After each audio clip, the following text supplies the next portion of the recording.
Ուզում եմ խոսամ Աստծո երկու կարևոր հատկանիշների մասին։ Աստված ունի շատ տարբեր հատկանիշներ, բայց այսօր կուզեմ խոսամ երկու կարևոր հատկանիշներից եւ դրանցից կա մեկը, որ շատ կարևոր է, որի վրա կուզեմ հետո մենք ուշադրություն դարձնենք։ Աստվածաշունչը տարբեր տեղեր խոսում է, որ Աստված արդար է։ Չէ, մենք բոլորս գիտենք, որ մեր Աստվածը արդար Աստված է, արդարությունը դա Աստծո կարևոր հատկանիշներից մեկն է, դա նրա էությունն է, ամեն։ Աստված իր էությունով արդար է, սիրելիներ։ Եվ գիտես, երբ որ մենք նայում ենք երկրին, այս աշխարհին, այս դարաշրջանը, այս ամեն ինչը, բոլորս կարանք ասենք, ինչքան արդարությունը պակաս է, չէ, երկրի վրա։ Տարբեր ոլորտների մեջ ընդհանրապես բոլոր մարդիկ կարծես փնտրում են արդարություն երկրի վրա, փնտրում են այդ արդարության արժեքը, արդարություն կոչվածը։ Հիսուսն ինքը լեռան քարոզում ասում էր. «Երանի նրանց, որ սոված եւ ծարավ են արդարության, որովհետեւ նրանք կհագենան»։ Այո, արդարությունը մի հատ արժեք է, որ երկրի վրա ինքը շատ դիֆիցիտ է, շատ այսպես խախտված է։ Տարբեր ոլորտների մեջ ինքներս մենք ամեն մեկս կարանք մի պահ եթե մտածենք, միանգամից մեր մտքի մեջ կգա դեպքեր, իրադարձություններ, որ մեր կյանքի տարբեր ոլորտների մեջ մենք անարդարության այսպես զոհ ենք եղել, այսինքն անարդարություն է տեղի ունեցել մեր կյանքերի մեջ, մեր հանդեպ անարդար են վարվել, մենք բոլոր սկսած են մեծ մասշտաբներից, երկիր, կառավարություն, չգիտեմ, մենք անարդարություններ կարող ենք տեսնել, աշխատանքի վայրում կարաս անարդարություններ տեսնես, քո հանդեպ կամ ընդհանրապես փոխհարաբերությունների մեջ մենք կարանք անարդարություններ տեսնենք, ինչ որ մեկը մեր հանդեպ անարդար ձևով է վարվում, աշխարհը ընդհանուր առմամբ արդարության կարիք ունի։ Եվ շատերս ցավ ենք ապրում, տուժում ենք այդ ամեն ինչից։ Գիտես, Աստված ինքը իր էությունով արդար է եւ սա մեզ ուրախացնում է, տենց է թե չէ։ Եղել է իրավիճակներ, որ դու անարդարություն ես քաշել ինչ որ մեկից, տուժվել ես ինչ որ մի բանի, ինչ որ մի իրավիճակի մեջ անարդարության պատճառով, բայց քո սրտում ուրախացել ու մխիթարվել ես, հիշելով, որ Աստված արդար է։ Աստված տեսնում է այս իրավիճակը, Աստված տեսնում է օրինակ այս մարդուն, Աստված տեսնում է այս ինչ հարցը, եւ դու ուրախանում ես, մխիթարվում ես, որտեվ Աստված ինքը արդար է, եւ Աստված տեսնում է օրինակ քո սրտի, քո ներսի արդարությունը, ու սա քեզ հանգստացնում է, ուրախացնում է, մխիթարում է։ Եկեք մի երկու տեղ կարդանք հասկանալու Աստծո արդարությունը կամ այս արժեքը ինչքան կարևոր է մեր Աստծո մեջ, Աստծո մոտ։ 97:11 Սաղմոսը եկեք սկզբից բացենք։ 11 Սաղմոս 7-րդ խոսքում, վերջին խոսքում այսպես է ասվում. «Որովհետև Տերը արդար է եւ արդարություն է սիրում, ուղիղները կտեսնեն նրա երեսը»։ Աստծո խոսքը միանգամից բնութագրում է Տիրոջը, ասում է Աստված արդար է եւ նույնպես արդարություն է սիրում։ Եվ ուղիղները, այսինքն նորից արդարները կտեսնեն Տիրոջ երեսը։ Աստվածաշունչը շատ տեղերում բնութագրում է Աստծո արդարության մասին խոսում է։ Մենք բոլոր տեղերը իհարկե չենք կարող կարդանք, բայց մի տեղ էլ կկարդանք 97 Սաղմոսում, նորից Սաղմոսների գրքում է 97 գլուխը եւ երկրորդ խոսքում էսպես է ասում. «Ամփ եւ մառախուղ կա նրա 4 կողմովը, արդարություն եւ իրավունքը նրա աթոռի հիմունքն են»։ Հալելույա։ Տեսեք, Աստծո խոսքը ասում է արդարությունը եւ իրավունքը Աստծո գահի հիմքերն են։ Աստծո աթոռի հիմքերը հիմնված են, այսինքն Աստված իր էությունով հիմնված է արդարության եւ իրավունքի վրա։ Պատկերացնում եք ինչքան կարևոր տեղ է, ասում է իր գահի հիմքերն է արդարությունը։ Մեր Աստված իր էությունով, նորից եմ ասում, արդար է եւ սա մեզ ուրախացնում է, մխիթարում է, սա մեզ ուժ է տալիս, սա մեզ քաջալերում է կյանքի շատ իրավիճակների մեջ։ Ես ուզում եմ հիմա գիտես արդարությունից անցնենք մի ուրիշ հատկանիշի վրա, որտեղ ավելի շատ խոսելու ենք դրա մասին։ Սա ուղղակի ես մի փոքր սենց հիմք դրեցի ամեն մեկիս մեջ Աստծո արդարության կարևորությունը, նրա էությունը։ Եվ ես ասացի, որ մենք բոլորս շատ անգամ փնտրում ենք արդարություն, հա, ուզում ենք տեսնել, փափագում ենք արդարություն տեսնել, բայց ուզում եմ մի հատ սենց ուրիշ հարց տամ, սիրելիներ։ Արդյոք մենք կուզենայինք, որ Աստված միայն արդար լիներ։ Հարց եմ տալի, ով կուզենար։ Կուզենայինք, որ Աստված միայն արդար լիներ։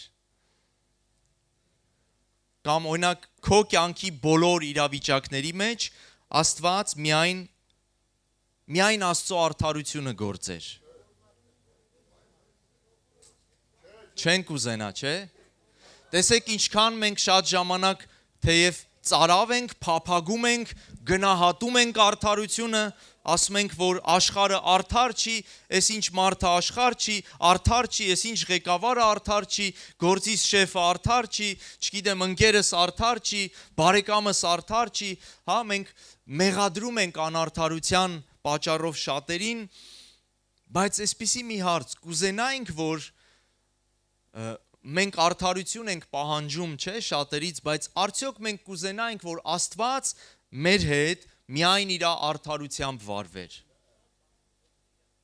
Շատ ես կարծում եմ, որ մեր կյանքը շատ դժվար, շատ բարդ կլներ, սիրելիներ, եթե Աստված միայն իր արդարությամբ վարվեր մեր հետ, չէ։ Թեև մի արժեք է, որը որ մենք շատ սիրում ենք, գնահատում ենք, ձգտում ենք այդ արդարության, ընդհանրապես մարդկությունը։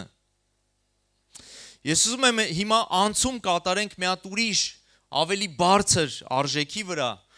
որը նույնպես Աստծո էությունն է դա, եւ մի քիչ կանգ առնենք ավելի շատ այս արժեքի վրա, որտեվ Աստված արդար է, իհարկե շատ հատկանիշներ ունի, բայց Աստված նույնպես ողորմած Աստված է։ Եվ ես ուզում եմ այս հատկանիշից մի քիչ այսօր խոսանք իրար հետ։ Աստված արդար է, բայց Աստված նույնպես ողորմած է։ Տես առաջին հայացքից այս երկու հատկանիշները կարծես իրար հետ չի համընկնում, հակասական անգամ, որտեվ արդարությունը ու ողորմությունը իրար հետ մտածում ենք, որ իրար հետ չի կարա քայլի։ Հա, օրինակ, եթե մեկը երկրի վրա մեկը հանցանք է գործել, իրան բռնել են, դատարան են բերել, ինչ պիտի արդարություն պիտի գործի, չէ՞ այդ մարդու հանդեպ։ Բայց եթե ասենք ողորմություն գործի, պատկերացնեք դատավորը վեր կենա ու ասի, ճիշտ է, դու հանցանք ես արել, բայց ես քեզ ողորմում եմ, գնա քո տուն։ Իրար հետ չի բռնում, չէ՞, կամ պիտի արդարությունը գործի, կամ ողորմությունը գործի։ Բայց գիտես ինչն է հետարքիր, որ մեր Աստծո մեջ Աստված եւ արդար է, եւ ողորմած է։ Եվ ինքը այս երկուսը համատեղում է իր անձի մեջ, իր ճանապարհի մեջ, մարդկանց մեջ, եւ ես ուզում եմ, որ մենք կգանք դրան քիչ հետո, Աստված ուզում է, որ այս երկու հատկանիշները նույնպես մեր մեջ լինեն։ Եկեք կարդանք մի տեղ Աստծո խոսքից, Սաղմոս 89,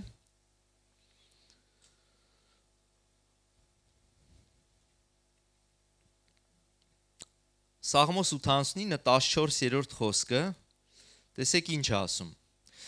Արդարություն եւ իրավունք են քո աթոռի հաստատությունը, ողորմություն եւ ճշմարտություն գնում են քո երեսի առաջից։ Նայեք, նորից ասում է քո աթոռը, այսինքն քո գահը հաստատված է արդարության վրա, իրավունքի վրա, բայց դրա հետ մեկտեղ ասում է ողորմությունը քո երեսի առաջից գնում է։ Հետաքրքիր է շատ, Աստծո գահը արդարության վրա է, բայց իր երեսի առաջից ողորմությունն է գնում։ Ոչ թե արդարությունն է գնում իր երեսի առաջից, այլ ողորմությունը, այսինքն Աստված ողորմությունը արդարությունից առաջ է դնում։ Որտեվ եթե արդարությունը ողորմությունից առաջ կլիներ, շատ վատ կլիներ, ընդհանրապես մեր վիճակը շատ վատ կլիներ։ Եվ եկեք մի ուրիշ տեղ էլ կարդանք, 145 Սաղմոս, նորից Սաղմոսները շատ խոսվում է Աստծո հատկանիշների մասին։ 145 Սաղմոս 17-րդ խոսքը։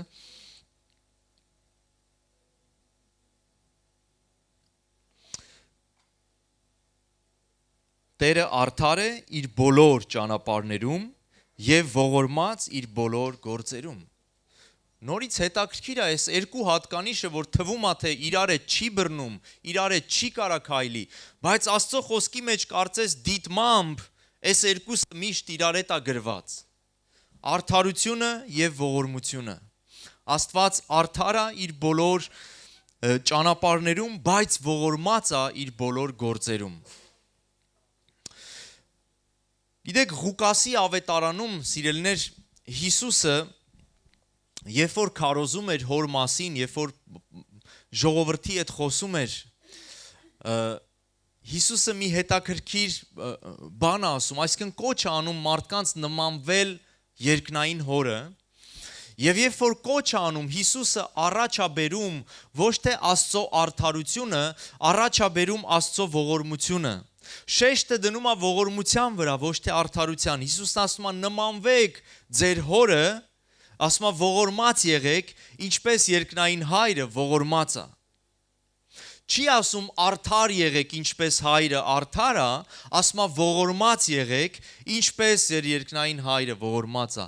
Երբ որ Հիսուսը քեզ կոչ է անում նմանվել հորը, ինքը շեշտը դնում է ողորմության վրա, ոչ թե արդարության։ Այսինքն, եթե ուզում ես նմանվել հորը,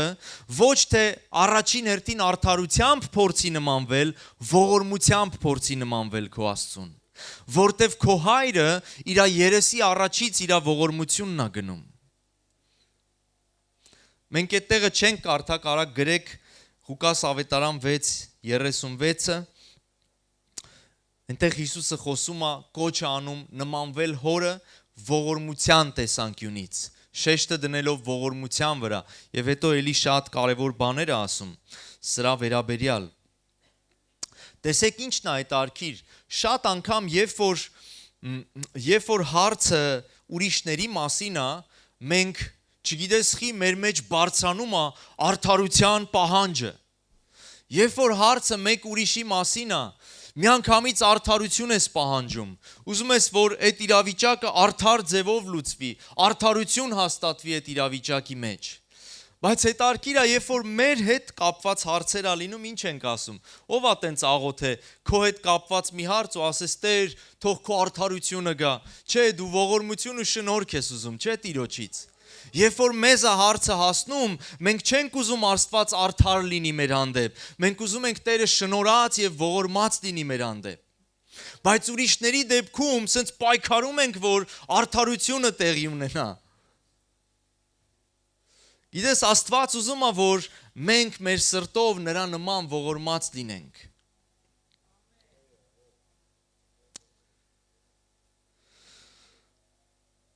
Մի ուրիշ բան եմ ուզում ասեմ, շատ դժվար է երբեմն մեր համար ընտրել ողորմությունը, տեսեք, ողորմությունը կարդացինք, որ Աստծո երեսի առաջից է գնում, նրա արդարությունից առաջ ողորմությունն է գնում։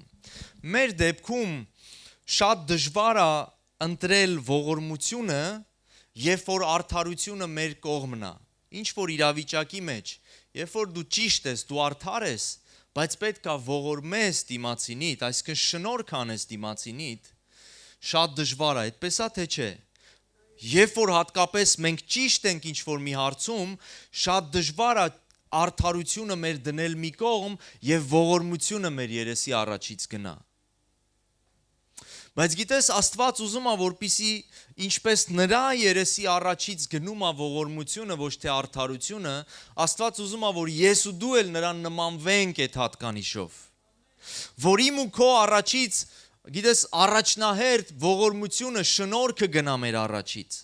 Ոչ թե ճիշտը եւ արդարությունը, այլ շնորհքը եւ ողորմությունը գնա մեր առաջից։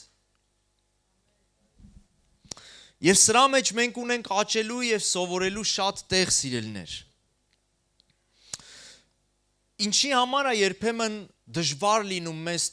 մեր արդարությունը թողնել եւ ընտրել շնորհքը, որտեվ շատ ժամանակ, երբ որ քո արդարությունը դնում ես մի կողմ, դա կապակցվում է հիմարության հետ։ Կամ թուլության հետ է դա ասոցացվում, որ դու թույլ էիր, որ քո արդարությունը առաջ չտարար, որ դու թույլ էիր, որ քո ճիշտը առաջ չտարար, կամ հիմար էիր, որ քո ճիշտը առաջ չտարար։ Դա ասոցացվում է դրա հետ։ Բայց գիտես, սիրելիներ, Աստծո առաջին, Աստծո երեսի առաջ դա պատվական է։ Աստծո երեսի առաջ դու պատվական ես, որտեվ կան իրավիճակներ, որ երբեմն դու կարա քեզ թվա, որ դու հաղթեցիր, որովհետև դու քո ճիշտը առաջ տարար, որտեվ դու քո արդարությունը տեղ առաջ տարար, բայց իրականում երկնքում դու պարտվեցիր, հոգևոր դաշտում դու պարտվեցիր։ Միգուցե դու քեզ լավ ես զգում այդ պահին, սիրտդ հովանում է, որտեվ դու քո արդարությունը բրդեցիր առաջ ու հաղթեցիր ու ցույց տվեցիր, որ դու ճիշտ էիր ու արդար էիր, բայց գիտես, հոգևոր ճշմարտության մեջ դու ընկար։ Հոգևոր իրականության մեջ դու հետ գնացիր։ Հոգևոր իրականության մեջ դու չնմանվեցիր հորը։ Ինչ կլիներ, եթե քո հարցում էլ Աստված արդարությունը եւ ճշմարտությունը առաջ տաներ եւ ոչ թե շնորհքը։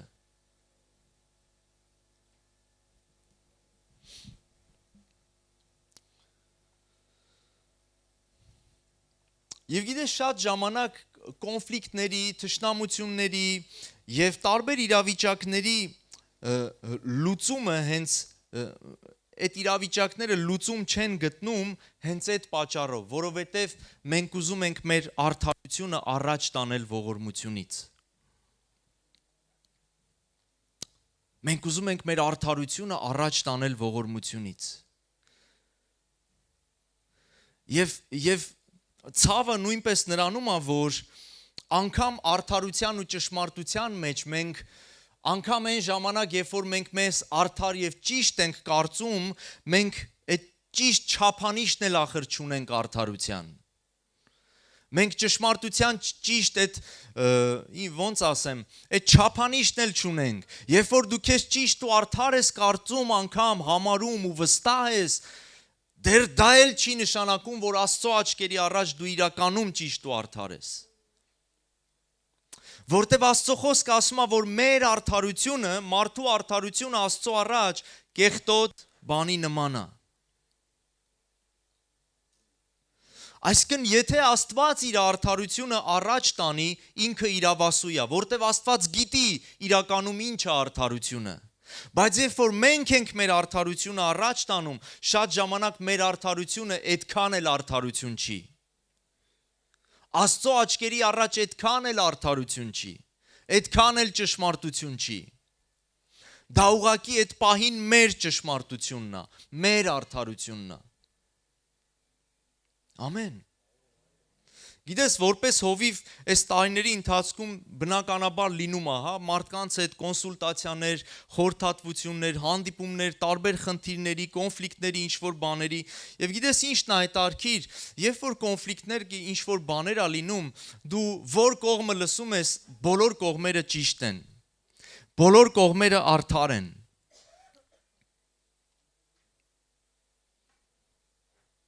Գիտես, այս մի կողմին ես լսում, ասում ես, հա էլի, այս մարդը իրոք ճիշտ է, հետո գնում են մի կողմի, ասում ես, չէ, իրոք այս ինքն է ճիշտ։ Որտեվ ամեն մեկը ընենց է ներկայացնում իր արդարությունը ու ճշմարտությունը, որ դժվար է զանազանել,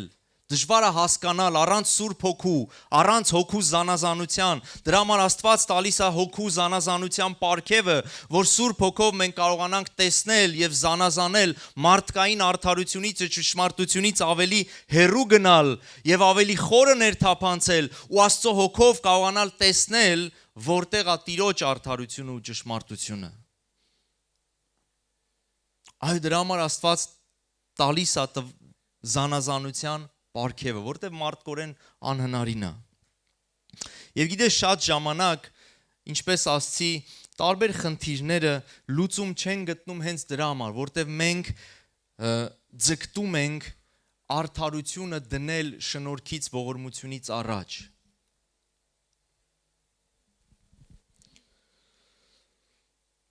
Տեսեք, արդարությունը առանց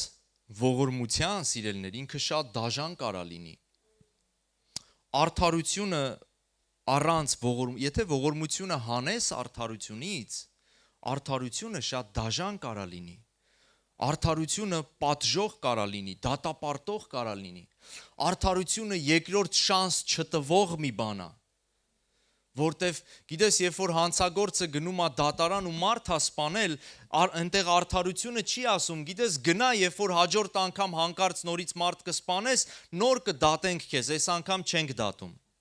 Արդարությունը, երբ որ հանցանք ես արել, սխալվել ես, պիտի դատվես, պիտի դատապարտվես, պիտի պատիժը կրես, արդարությունը դա է պահանջում։ Եվ ինքը շատ դաժան կարա լինի, եւ մենք շատ դաժան կարանք լինենք մարդկանց հանդեպ, եթե ողորմությունը հանենք արդարությունից։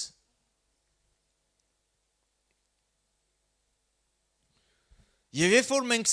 եթե մենք սկսենք ապրել միայն արդարության սկզբունքով, մենք շատ վնասներ կարանք տանք մեր շուրջը։ Մենք շատ վնասներ կարանք տանք մարդկանց։ Ամեն, որտև արդարության մեջ կա դաժանություն նույնպես։ Ես չեմ ասում, որ արդարությունը վատ բան է, սիրելիներ, բայց արդարությունը առանց ողորմության ինքը դաժան է, ինքը խիստ է, ինքը պատժող է։ Ես ուզում եմ մի պատմությանը կարճ անդրադառնանք Աստվածաշնչից։ Բոլորս գիտենք Հովսեփի պատմությունը, Հովսեփի կյանքը։ Գիտես, մեծ անարդարություններ էր կրել Հովսեփը իր կյանքում։ Շատ անարդար էին վարվել իր հանդեպ։ Իր հարազատ եղբայրները, իր տան անդամները շատ անարդար էին վարվել իր հանդեպ։ Գիտես, եղբայրները ուզեցան սպանել իրանց փոքր եղբորը, որովհետև պապան մի քիչ շատ էր սիրում, ավելի ուշադրություն էր դարձնում Հովսեփին, իր աղբերները որոշեցին սպանել, հետո աղբերների մեջ կար մեկը, որ մի քիչ ավելի խիղճը շարժվեց, գութը շարժվեց ու ասեց, լավ, բերեք չսպանենք, անմեղ արուն չթափենք, եկեք ծախենք վրեկներիցս, սենց ցրենք, թող գնա, ծախեցին վաճառականները ծախեցին Եգիպտոս, Եգիպտոսում հայտնվեց որպես ստրուկ, որպես ստրուկ հայտնվեց Հովսեփը, որպես ծառա հայտնվեց Եգիպտոսում։ Եվ մենք հետո գիտենք Եգիպտոսում ինչքան զրպարտություններ կրեց, նեղություններ կրեց, բանտ նստեց ինչ որ ժամանակ, այսինքն ինչքան անարդարություններ եղան իր կյանքում, իր հարազատներից սկսած, ուրիշ մարդկանցից սկսած, կյանքը կարծես անընդհատ անարդար էր Հովսեփի հանդեպ։ Թեև ինքը Աստծուն սիրում էր, թեև ինքը բարի էր, թեև ինքը հավատարիմ էր, բայց կյանքը անարդար էր Հովսեփի հանդեպ։ Եվ գիտես, գալիս է մի հատ պահ Հովսեփի կյանքի մեջ, որ կարծես այդ դժվարությունների սեզոնը ավարտվում է իր կյանքում, այդ փորձությունների սեզոնը ավարտվում է, որտեվ այո, մեր կյանքը բաղկացած է սեզոններից, սիրելիներ, մեր կյանքում մենք երբեմն անցնում ենք տարբեր սեզոններով, եւ ես ուզում եմ քեզ ասեմ, եթե դժվարություններ ու խնդիրներ ունես քո կյանքում, մի անհանգստացի, դա սեզոն է, որ անցնելու է, որտեվ ոչ մի բան այսպես հավիտենական չի։ Եթե բարձունքներում ես, նույնպես շատ արխային մի եղի, որտև դա էլ կարա սեզոն լինի, հավատարիմ մնա Տիրոջը։ Եվ Հովսեփը եկավ իր կյանքում մի այսպես բան, որ այդ դժվարությունների սեզոնը ավարտվեց, Աստված սկսեց բարձրացնել իրան։ Բանտից բարձրացրեց, ամենախորը տեղից բարձրացրեց ամենաբարձր տեղը։ Ծայրահեղությունից ծայրահեղություն։ Բանտից բարձրացավ Եգիպտոսի թագավորի որպես տեղակալ։ Փարավոնի առաջին մարդը, աջ ձեռքը։ Եվ շատ հնարավորություններ տրվեցին Հովսեփին։ Հովսեփի կյանքը, կարգավիճակը, ամեն բան փոխվեց։ Արդեն ինքը սկսեց հրամաններ տալ, ինքը սկսեց որոշումներ կայացնել, ինքը սկսեց կառավարել ինչ-որ բաներ։ Եվ գիտես, ստացվեց այնց, որ իր եղբայրները, որ տարիներ առաջ, երկար տարիներ էր անցել, որ իրան կարծես այդ անարդարությունների, դժվարությունների սեզոնը սկսվեց իր եղբայրներով, եւ հիմ բուն պատճառը եղբայրները եղան։ Գիտես, այդ եղբայրները սովամահ գալիս են Հովսեփի առաջ հաց ուզելու, կերակուր ուզելու։ Եվ իհարկե չէին ճանաչում նրան, որտեվ երկար տարիներ էր անցել, փոխվել էին եւ Եգիպտոսում դուք տեսել եք ֆիլմերից, հա, այդպես տարբեր ձևերով քսվում էին ինչ-որ բան, չճանաչեցին եղբայրները։ Եվ գիտես, այստեղ Հովսեփի ձեռքերում էր արդեն եղբայրների կյանքը։ Հովսեփի ձեռքերի մեջ էր եղբայրների կյանքը, իր մի հատ որոշման մեջ էր իր եղբայրների ապրելը կամ չապրելը։ Մի ժամանակ, տեսեք ոնց են իրավիճակները պտտվում կյանքում, սիրելներ։ Մի ժամանակ Հովսեփի կյանքն էր եղբայրների ձեռքերի մեջ։ Եկավ մի հատ ուրիշ փուլ, որ եղբայրների կյանքը եղավ Հովսեփի ձեռքերի մեջ։ Եվ այստեղ Հովսեփը ուներ երկու ընտրություն։ Չէ որ իմ առաջ անարդար են վարվել, չէ որ իմ կյանքից այսքան տարիներ փչացավ սրանց պատճառով, չէ որ ես իմ մանկությունը, պատանեկությունը իմ հոր գրկում չանցկացրեցի, իմ հորից, իմ մորից կտրվեցի, իմ երկրից կտրվեցի, իմ այն բոլոր բարիքներից, քաղցրությունից, ուրախությունից ընտանեկան ամեն ինչից կտրվեցի այս սրանց պատճառով։ Եթե տենց ասեր արդար էր, չէ, որտեվ իրոքը տենց էր եղել։ Եվ բացարձակ արդար էր Հովսեփը, որտեվ անտեղի տեղը նրան արեցին։ Եվ հիմա նա ուներ ընտրություն։ Արդարություն կամ ողորմություն։ Արդարություն կամ ներում։ Եվ գիտես, Հովսեփը կայացնում է որոշում ներել եւ ողորմությունը առաջ բերել արդարությունից։ Ողորմությունը առաջ բերել արդարությունից։ Եվ անգամ մի ուրիշ ցնցող մի բան ասում եղբայրներին, ասում է, եթե դուք չլինեիք եւ իմ հանդեպը տենց չվարվեիք, ես այսօր չէի լինի այնտեղ, որտեղ որ կամ։ Այո, երբեմն բաներ կա քո կյանքի մեջ, սիրելիս, որ միգուցե քեզ թվա անարդարության բա, միգուցե քեզ թվա, որ դու դրան արժանի չես, միգուցե քեզ թվա, որ սխալման բա, բայց կան բաներ, որ Աստված թույլ է տալիս, որտեվ Աստված քեզ ուզում է բարձրացնի մի ուրիշ տեղ։ Եվ եթե այդ բաները տեղի չունենան քո կյանքի մեջ, հաջորդ փուլը, հաջորդ սեզոնը, հաջորդ էտապը չի լինի։ Գիտեք, իմ կյանքում եղավ, երբ շատ տարիներ առաջ էր, մի պահ եղավ, որ ես այսպես կասկածներ ունեի, անհանգստություններ եւ միտեղ մարգարեական ծառայություն էր, ես որոշեցի գնամ այդտեղ, այդ ծառայությանը, եկել էին մարդիկ, ովքեր որ մարգարեական օծություն ունեին եւ ծառայության վերջում մոտեցա, ամուսիններ էին եւ նրա կինը աղոթեց իմ համար եւ ես գնացել էի այդ հարցով այնտեղ։ Տիրոջ առաջ հարց ունեի։ Եվ գիտես, այդ կինը մոտեցավ եւ մինչեւ հիմա ես ունեմ հեռախոսիս մեջ, դա եղել է երևի 9-19 տարի առաջ։ Ունեմ այդ զայնագրությունը։ Այդ կինը ընդհանրապես չէր ճանաչում, նա ամերիկացի էր, ես հայ, իրար ընդհանրապես չգիտեինք։ Եվ գիտես, սկսեց մարգարեանալ ու ասել, այն բաները, որ քո կյանքում կատարվել են, դրանք են քեզ բերել այնտեղ, որտեղ որ դու հիմա կաս։ Չափսոսաս, չբարկանաս, չվիրավորվես, չատես, Որտեվ եթե այն բաները, որ քո հետ եղան չլինեին, դու այսօր ստեղ չէիր լինի։ Եվ ասես Տերը թույլ է տվել դրանք լինեն, որպիսի քեզ բերի ինտեղ, որտեղ որ դու կաս։ Ինքը չգիտեր ընդհանրապես իմ կյանքը, չգիտեր ես ով էի։ Ես այդ ժամանակ հովվական ծառայության մեջ էի։ Ինքը դա էլ չգիտեր, ես ոչ մի բան չասեցի իրան։ Կգաս Նիանա ջան։ Այո, երբեմն բաներ կլինեն քո կյանքի մեջ, որ միգուցե քեզ թվա անարդար է, բայց դա նրա համար է, որտեվ Աստված ուզում է քեզ ավելի լավ մի տեղ բարձրացնի։ Ամեն։ Եվ գիտես ինչն է հետաքրքիր, Հովսեփը երկու երեխա է ունենում, մեկի անունը Եփրեմ է դնում, մեկի անունը Մանասե։ Եփրեմ նշանակում է Աստված ինձ պտղաբեր արեց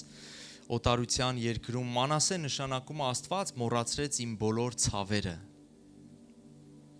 Աստված մոռացրեց ինձ իմ բոլոր ցավերը։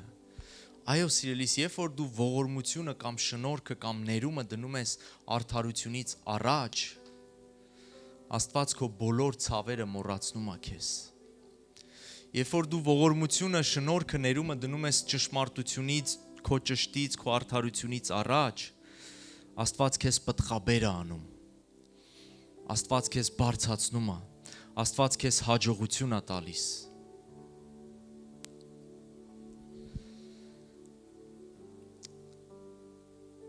Եվ ուզում եմ ավարտենք ամենամեծ օրինակով մեր Տիրոջ Առաջի Պետրոս 3:18-ը։ Առաջի Պետրոս 3:18-ում տեսեք ինչ է գրված, որովհետև Քրիստոսն էլ մեկ անգամ մեղքերի համար չարչարվեց, այն արդարը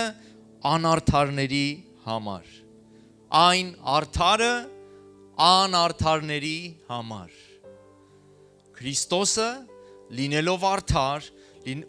լինելով Աստծո արդարությունը, լինելով ճշմարտությունը, որը միակն է, որ իրավունք ուներ ասելու եւ ասեց. Ես եմ ճշմարտությունը, ես եմ ճշմարտությունը, չկա ոչ մի ուրիշ ճանապարհ ինձանից բացի, ես եմ Աստծո արդարությունը, ես եմ Աստծո ճշմարտությունը։ Գիտես, այդ արդարը եւ ճշմարիտը, ասում է, անարդարների համար մահացավ։ Այսինքն Քրիստոսը դրեց իր արդարությունը մի կողմ, դրեց իր ճշմարտությունը մի կողմ, որպիսի շնորհքը նրա երեսի առջևից գնա մեզ համար։ Մեր ամենամեծ օրինակը, Աստծո խոսքը ասում է, նա է մեր զորագլուխը, մեր առաքյալը, մեր հավատքի առաջնորդը, նա է մեր օրինակը։ Նա արդարությունը դրեց մի կողմ, որպիսի անարդարների համար մահանա։ Եվ ես ուզում եմ քեզ ասեմ, սիրելիս, որ հոգևոր բարձր մակարդակը, երբ որ դու կարողանում ես քո արդարությունը դնել մի կողմ եւ ցուցաբերել շնորհք, ցուցաբերել ողորմություն, ցուցաբերել ներում, սա հոգևոր բարձր մակարդակը։ Երբ որ դու կարողանում ես քո արդարությունը դնել մի կողմ, քանդվածը վերականգնելու, վնասվածը նորոգելու, կոտրվածը բժշկելու, ինչպես որ Հիսուսն արեց, քանդված փոխհարաբերությունը մեր եւ Հոր միջև, որի մեղավորը մենք էինք, նա իր արդարությունը դրեց մի կողմ, որպիսի քանդված փոխհարաբերությունը վերականգնի։ Նա իր արդարությունը դնեց մի կողմ, որպիսի ինձ ու քեզ շնորհք ցուցաբերի։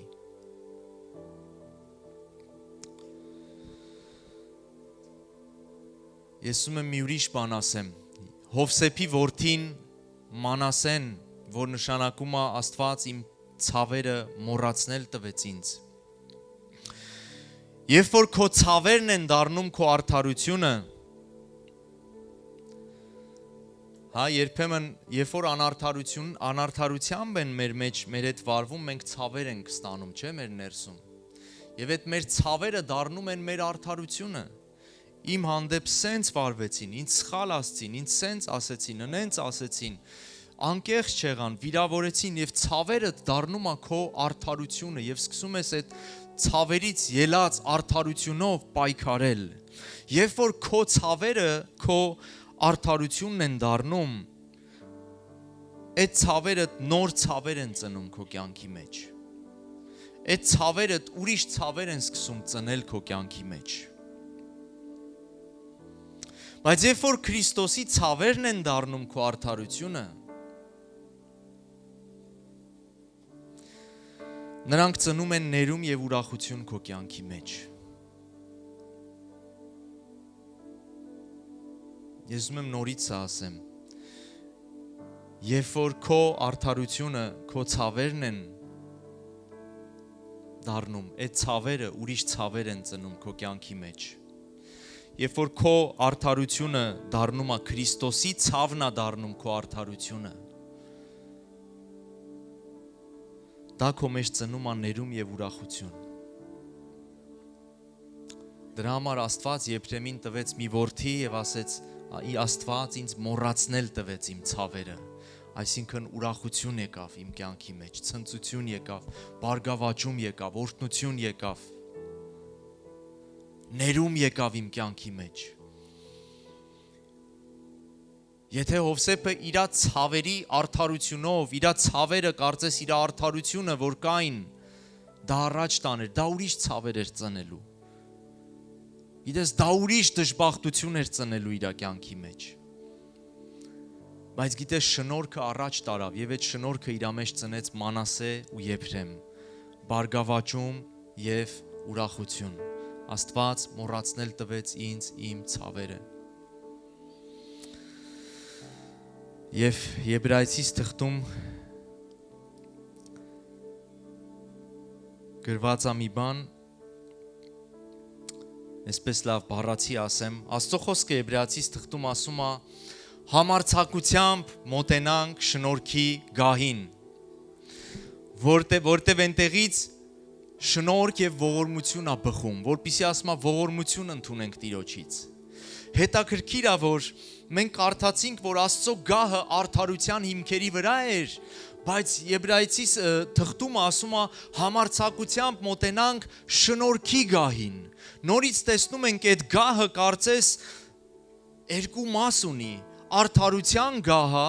եւ շնորհքի գահը, ողորմության գահը։ Բայց կարծես ողորմությունը այդ արդարությունից ավելի բարձր է, շնորհքը արդարությունից ավելի բարձր է դրել Տերը։ Եվ Եբրայեցիս թղթում հեղինակը ասում է. համարձակ մոտեցեք այդ գահին, որտև ընդեղից շնորհք կա, ընդեղից ողորմություն կա, ընդեղից ոչ թե դու մոտենալով դատվում ես արդարությամբ, ընդեղ երբ որ մոտենում ես Աստծո գահին, Աստծո առաջ, ոչ թե նրա արդարությունն է քեզ գալի քո առաջ, սիրելիս, նրա ողորմությունն է գալի քո առաջ, որտեվ եթե նրա արդարությունը գա, մենք շատ հեշտությամբ կդատապարտվենք, մենք շատ հեշտությամբ կվնասվենք, որտեվ Աստված մաշող կրակ է, բայց Աստծո խոսքը ասում է, որ նրա շնորհքն է դրսևորվում։ Դրա համար ասում է առանց վախի մոտեցեք Աստծո գահին, մոտեցեք նրա գահին, որտեվ շնորհք ու ողորմություն կա մեզ համար։ Հալելույա, հալելույա։ Եկեք այնպես անենք, մեր գահն էլ լինի շնորհքի գահ, ամեն։ Կուզես քո գահ, այսինքն գահ ասելով նկատի ունեմ քո կյանքը, քո սիրտը, շնորհքի գահ լինի, ինչպես քո հոր գահն է, սիրելիս։ Տեսենք անգամ Աստված ինքը իր գահին ասում է համարձակ մոտեցեք, ցավոք սրտի երբեմն մարդիկ մեր գահին չեն կարողանում, մեր կյանքին չեն կարողանում համարձակ մոտենալ, որտեվ շնորհք չի բխում մեզանից, որտեվ ողորմություն չի բխում մեզանից, մեզնից միայն արդարություն է բխում եւ վնասում ենք աչու ձախ մարդկանց։ Եթե Աստծո գահից ողորմություն է բխում եւ այդ ողորմությունից դու ինքդ կերակրվում ու օգտվում ես, թող քո գահից էլ ողորմություն բխի, սիրելիս։ Ապրի այնպես, որ քո գահից էլ ողորմություն ու շնորհք բխի։ Ամեն։ Հիշում եք այն պարտքատիրոջ առակը։ Մեկը միլիարդներ էր պարկ ներվեց, հետո գնաց իր ծառային գտավ մի փոքր բան էր պարկ, խեղտեց ու ասում էր՝ «Տու»։ հոր գահից շնորհք ստացավ, գնաց ուրիշին սկսեց արդարություն պահանջել։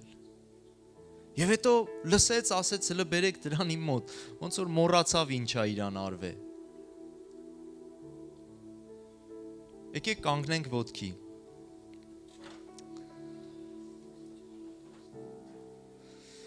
Հակոբոս 2:13-ը Հակոբոս 2:13-ը այսպես է ասում. որովհետև անողորմ դատաստան պիտի լինի ողորմություն չանողի վրա, եւ ողորմությունը պարծենում է դատաստանի դեմ։ Հալելույա։ Աստծո խոսքը ասում է ողորմություն չանողի համար իրա հանդեպել է անողորմ լինելու դատաստանը։ Գիտես, դատաստանը միայն այն հավիտենական կյանքի մասին չի, որտեղ մենք դատաստանի մեջ չենք մտնելու։ Բայց երբեմն երկրի վրա բաներ կա, սիրելիս, որ դու անողորմ ես վարվում ինչ որ մեկի հանդեպ, եւ դու անողորմություն ես ցանում եւ անողորմություն էլ հնձում ես։ Դրա համար Աստծի շատ ժամանակ մենք ուզում ենք շնորհք ու ողորմություն հնձել, երբ հարցը մեզ է վերաբերվում, բայց ուզում ենք միայն արդարություն ցանել, երբ ուրիշներին է վերաբերվում։ Անողորմ, ասում է, ողորմություն չանողի համար, ասում է, անողորմ դատաստան պիտի լինի։ Ուզում ես, որ շնորհք հնձես քո կյանքի մեջ, ողորմություն հնձես, ուզում ես, որ քո կյանքի մեջ հանդիպես այն մարդկանց, ովքեր որ քո սխալների, քո վրիպումների, քո թերությունների հանդեպ ողորմած կգտնվեն, բարի ներողամիտ կգտնվեն, սիրելիս, սկսի դու էլ ցանել ողորմություն, սկսի դու էլ ցանել շնորհք, սկսի դու էլ ցանել ներում, որպեսզի քո հանդեպ անողորմ չլինի դատաստանը, որտև դատաստանի մեջ կարդացինք ողորմությունը պարծենում է։ Հալելույա։ Հալելույա։ Աստված պարծենում է քեզանով, երբ որ դու էլ քո դատաստանների մեջ ողորմած ես լինում, որտև Աստված ողորմությունը նրա երեսի առաջից գնում է։ Ամեն։ Հալելույա։ Եվ իմ պատգամի վերնագիրը այսպես էր, ոնց էր մոռացա։ Արդարություն թե ներում կամ ողորմություն, արդարություն թե ողորմություն։